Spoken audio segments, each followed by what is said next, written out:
আসামি গ্রেপ্তার করতে হবে এবং প্রকৃত আসামিদের গ্রেপ্তার ব্যতীত যদি অন্যকে গ্রেপ্তার হয় তাহলে জুবাইর হোসেনের আসলে আত্মা কখনো শান্তি পাবে না। কোনো নিরপরাধ কোনো ব্যক্তিকে আমরা চাই না যে এখানে আসামি হিসাবে অন্তর্ভুক্ত করা হয়, অথবা কেউ যদি প্রকৃত আসামি হয় তাকে যদি কোনো কিছু উপায়ে তার নামটি যদি সেখান থেকে বাদ দেওয়া হয় তাহলে আমরা মনে করি এটি কোনোভাবে ন্যায় বিচার নিশ্চিত হবে না। এখানে জগন্নাথ বিশ্ববিদ্যালয়ের সর্বোচ্চ অভিভাবক আপনারা উপস্থিত রয়েছেন।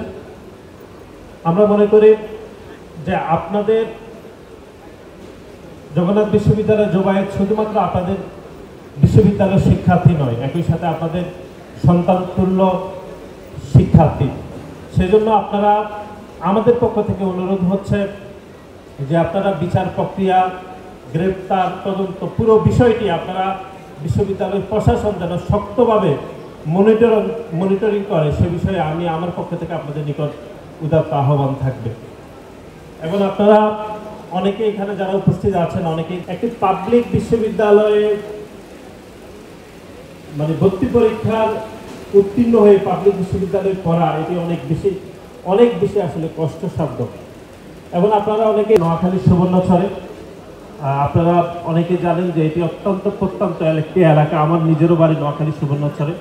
জগন্নাথ বিশ্ববিদ্যালয়ের মতো একটি বড় বিশ্ববিদ্যালয়ের এরকম একটি বড় সাবজেক্টে পরিসংখ্যানের মতো পড়াশোনা করা, ভর্তি পরীক্ষার চান্স পাওয়া এটি কোনো একটি স্বাভাবিক কোনো ঘটনা নয়।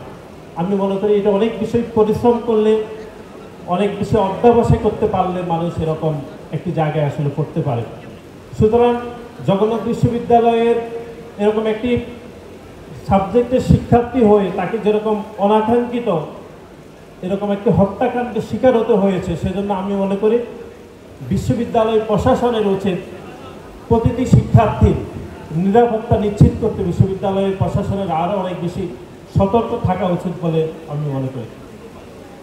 হত্যাকাণ্ডের যেদিন হয়েছে সেই দিন এবার একই সাথে হাসিবুর রহমান হাসিবের যে অনাকাঙ্ক্ষিত মৃত্যু, এই দুইটি ঘটনায় জগন্নাথ বিশ্ববিদ্যালয়ের প্রশাসনের প্রতি আমি ব্যক্তিগতভাবে এবং আমাদের সংগঠন হিসাবে আমরা কৃতজ্ঞতা পোষণ করছি যে বিশ্ববিদ্যালয়ের মাননীয় ভাইস চ্যান্সেলর স্যার থেকে শুরু করে শিক্ষক সমিতি, রেজিস্ট্রার, ট্রেজারার স্যার সকলেই আমাদেরকে অপরিসীম সহযোগিতা করেছেন।